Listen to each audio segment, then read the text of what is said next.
Merdeka! Merdeka!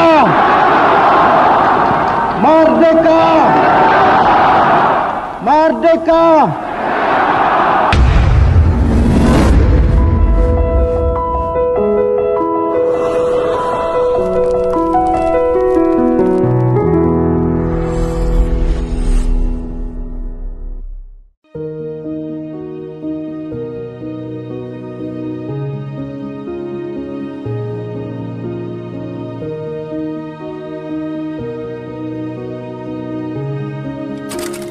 Malaysia, sebuah tanah yang kaya bukan sahaja dengan hutan, gunung dan lautan, tapi juga dengan cerita, suara dan semangat rakyatnya. Lebih 6 dekad lalu, kita merdeka. Tapi apa makna merdeka hari ini? Adakah ia sekadar catatan dalam buku sejarah atau masih hidup dalam nadi dan nafas rakyat di setiap pelosok negara? Bersama dengan saya, Nurul Atirah, dan inilah perjalanan kita dalam satu tanah yang mempunyai banyak suara.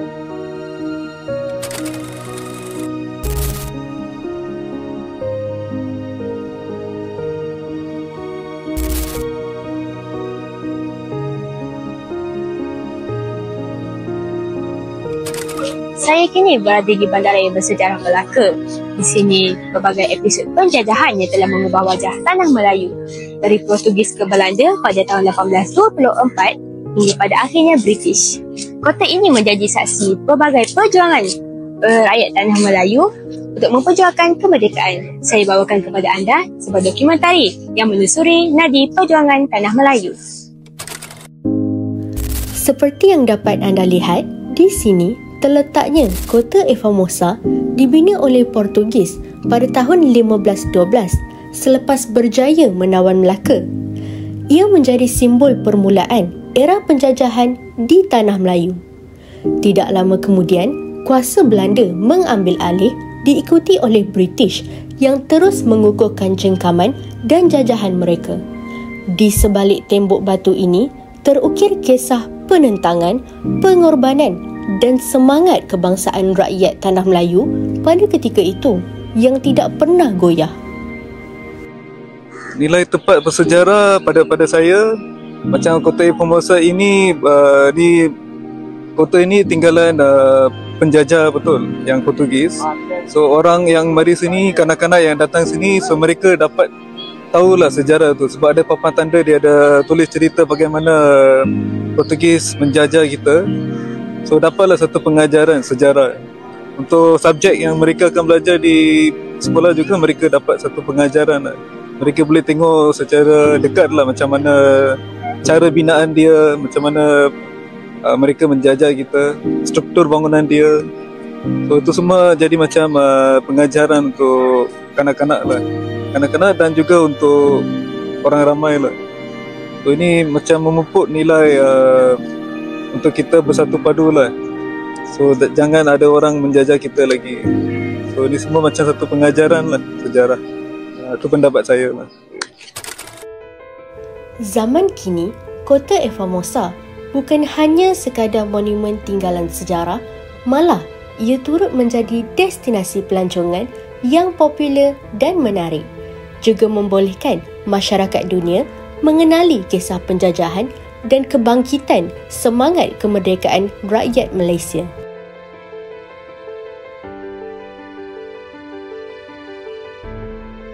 Terletak di Bandar Hilir, Memorial Pengisytiharan Kemerdekaan yang menyimpan pelbagai dokumen, gambar dan bahan bersejarah yang mencatat perjuangan rakyat serta pengisytiharan keramat kemerdekaan oleh Tunku Abdul Rahman pada 31 Ogos 1957.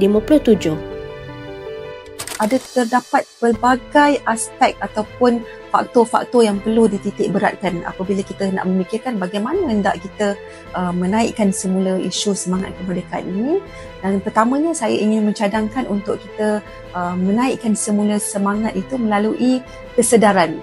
Sebab antaranya untuk kita memupuk pengetahuan dalam kalangan masyarakat ini adalah untuk menerapkan kesedaran dalam masyarakat. Jadi perlu mewarnai platform media sosial itu dengan aspek kesedaran kepada masyarakat. Contohnya bila tahun kemerdekaan itu. siapa yang terlibat dalam mencapai kemerdekaan tersebut. Dan dalam platform media sosial ini ada kaedah yang unik dan juga berbeza, yang mana boleh digunakan platform itu mengikut keupayaan, kreativiti sebagai contoh, dan juga interaksi dalam platform media sosial. Jadi pengguna-pengguna media sosial boleh menggunakan platform tersebut dengan cara pendekatan itu untuk memberikan terjemahan kreativiti, idea dan juga isi kandungan itu kepada pengguna-pengguna dalam platform yang lain. Jadi saya kira dengan pendekatan tersebut, apa yang ada dalam platform media sosial, contohnya konten-konten yang berbentuk hiburan semata-mata, perlu diseimbangkan agar dapat konten-konten ataupun isi kandungan yang boleh mendidik kita ataupun memberi orang kata apa, kesedaran, peningkatan ilmu pengetahuan tersebut, supaya kita tidak lari daripada asas dan jati diri kita, dan kita mengenang kembali tentang pengorbanan masyarakat dan juga pengorbanan tokoh-tokoh perjuangan kita yang sebelum ini. Jadi untuk melalui pendekatan bagaimana untuk meningkatkan semangat dalam kalangan anak muda, saya rasa penting untuk kita mengetahui sejarah, di mana dalam konteks ini perlu untuk ada didikan ilmu ataupun pengetahuan ilmu yang perlu diterapkan dalam kalangan masyarakat, terutamanya anak muda. Sebabnya antara faktor utama yang saya nyatakan di sini adalah kerana mungkin kita belajar daripada konsep sejarah sebagai contoh, pendidikan aspek sejarah, tapi sejauh mana kita melalui perkara tersebut ataupun kita menghayati sejarah tersebut, saya rasa perlu dititik beratkan. Mungkin selain daripada konten-konten dalam platform media sosial yang boleh dihasilkan secara kreatif, sama ada dalam berbentuk tugasan pelajar ataupun individu remaja itu sendiri mungkin menghasilkan kandungan-kandungan yang boleh mendidik masyarakat, mungkin perlu untuk kita melawat kembali muzium-muzium yang penuh dengan sejarah itu untuk kita menghayati, mempelajari dan juga menyingkap apakah peranan tokoh-tokoh terdahulu, kan, apakah proses-proses sejarah yang telah berlaku sehingga kita mencapai aspek kemerdekaan ini. Muzium Samudera membawa kita menyusuri semula sejarah Melaka sebagai sebuah pelabuhan dagang yang pernah menjadi nadi utama Asia Tenggara. Replika kapal Flor de la Mar yang berdiri megah di hadapannya bukan sekadar struktur, ia lambang zaman penjajahan dan kehebatan hubungan maritim yang pernah terjalin di rantau ini. Suatu ketika dahulu, Melaka menjadi titik temu antara pedagang dari timur dan barat. Rempah ratus, emas dan hasil bumi menjadi rebutan, menjadikan pelabuhan ini pusat dagangan paling strategik di rantau Nusantara. Namun, di sebalik kemakmuran itu tersimpan kisah penjajahan. Apabila kuasa besar seperti Portugis dan Belanda berebut pengaruh di sini, Melaka juga berkembang sebagai kota pelbagai budaya, tempat berlakunya asimilasi bahasa, agama dan tradisi yang kekal hingga kini. Di sinilah lahirnya kekuatan bangsa yang berakar pada sejarah, namun terus bergerak ke hadapan. Muzium ini bukan sekadar tempat menyimpan artifak, ia adalah ruang untuk menghayati, memahami dan memperingati sebuah warisan yang membentuk jati diri di negara kita.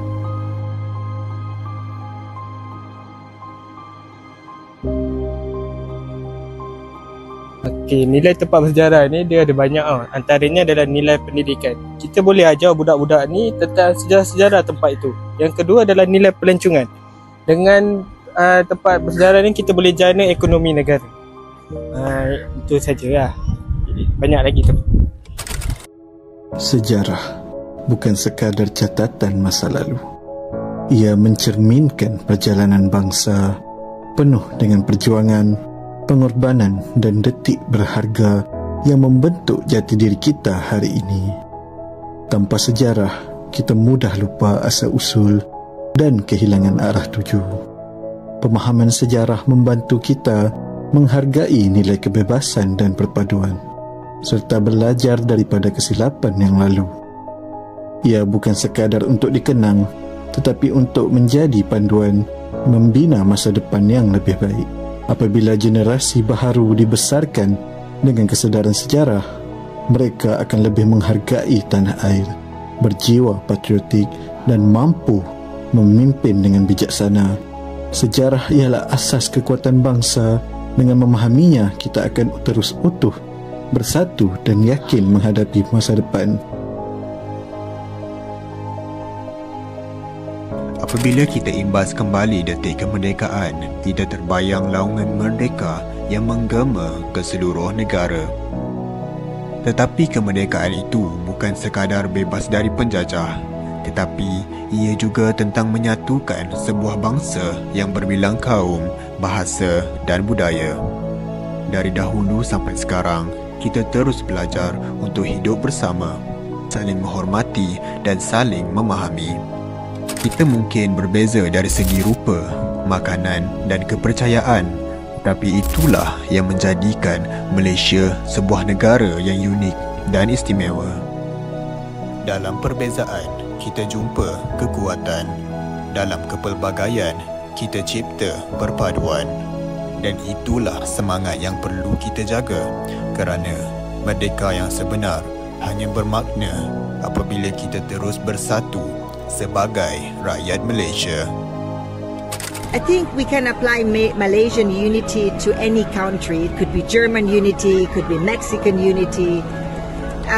Unity to me is based on a society that has strong values, that does not profess the same religion. We don't have to be all of the same religions, but I think we are all united in one spiritual main aim, based on tolerance, empathy, on connection with the spiritual, whatever you want to name it. Values, tolerance. These are, to me, the most important. We are experiencing in the world a completely disrupted world where unity is just very rare to find. So I think knowing about the culture, knowing about the tradition, knowing about customs of the people we live together, this brings us tolerance. We need to educate our new generation, the youngster, into tolerance. And how do you do this? By teaching that the world is full, we are all so different, one from the other. And we need to respect the other, the way he is.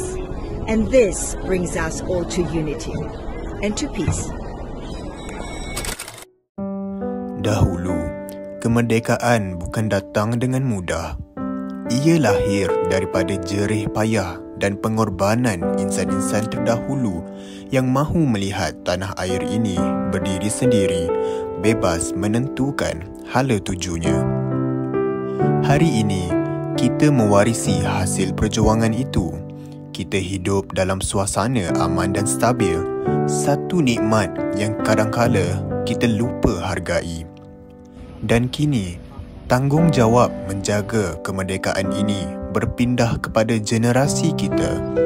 Merekalah harapan untuk terus membawa negara ini melangkah lebih jauh dalam semangat bersatu dan saling menghormati.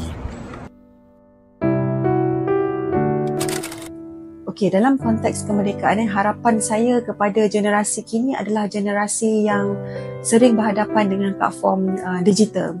Terutamanya mereka tidak terpisah daripada menghasilkan isi kandungan digital, ya. Jadi dalam aspek ini saya amat menitik beratkan supaya kita dapat bersama-sama dengan generasi-generasi muda, terutamanya golongan belia, supaya dapat menggunakan platform media sosial ini sebaiknya, terutamanya apabila kita nak mendidik masyarakat. Itu yang saya ingin terapkan, iaitu kita berpotensi untuk menjadi agen sosial di dalam kalangan masyarakat kita sendiri ataupun dalam kalangan belia sendiri, supaya kita dapat melahirkan generasi muda yang dapat mengetuai di antara satu sama lain, iaitu yang dapat melahirkan generasi-generasi potential leaders dalam bahasa Inggerisnya, supaya mereka dapat menggunakan platform ini dengan sebaiknya, dengan berhemah, dengan beretika, dan yang paling penting apabila kita bercakap berkenaan dengan kemerdekaan tadi, maka penting untuk kita menjadi individu yang intellectual, maksudnya yang bercakap dengan intellectual, dengan ilmu, tanpa dengan emosi. Jadi itu penting dalam kita melahirkan generasi muda yang insyaAllah terkehadapan, yang berwibawa, dan juga seterusnya dapat melahirkan dan memupuk generasi muda yang akan datang. Jadi harapan saya pada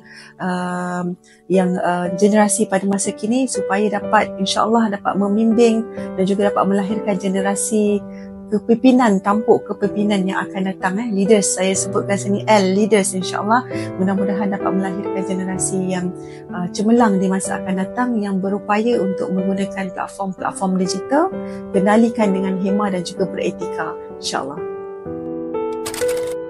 Kemerdekaan bukan dimiliki oleh satu bangsa, satu warna kulit atau satu bahasa. Ia lahir daripada semangat perjuangan yang dikongsi oleh seluruh rakyat tanpa mengira latar belakang. Pejuang-pejuang kemerdekaan datang daripada pelbagai kaum yang sama-sama memikul harapan untuk melihat tanah air ini bebas, berdiri atas kaki sendiri.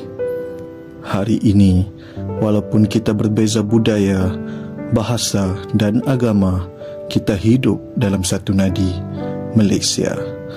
Kita menyambut kemerdekaan bukan sekadar dengan perarakan dan lagu patriotik, tetapi dengan hati yang penuh syukur kerana dapat hidup dalam suasana aman dan harmoni. Di bawah kibaran jalur gemilang, kita bersatu. Setiap jalur dan warna mewakili keberanian, kesetiaan dan perpaduan rakyat Malaysia. Inilah wajah sebenar kemerdekaan. Apabila rakyat pelbagai kaum berdiri bersama dengan rasa hormat, kasih sayang dan bangga menjadi anak Malaysia. Dan selagi Malaysia ini dikekalkan, selagi itulah kemerdekaan kita akan terus hidup, bukan hanya pada tanggal 31 Ogos, tetapi dalam setiap hari yang kita lalui.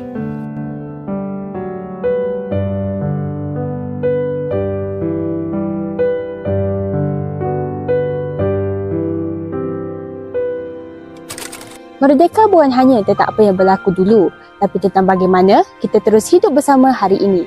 Walau suara kita berbeza, tanah ini tetap satu, dan itulah kekuatan sebenar kita sebagai rakyat Malaysia. Saya Nurul Atirah, terima kasih kerana mengikuti Satu Tanah Banyak Suara. Kerana bila suara kita bersatu, tanah ini akan terus berdiri megah. Sekian daripada saya. Assalamualaikum.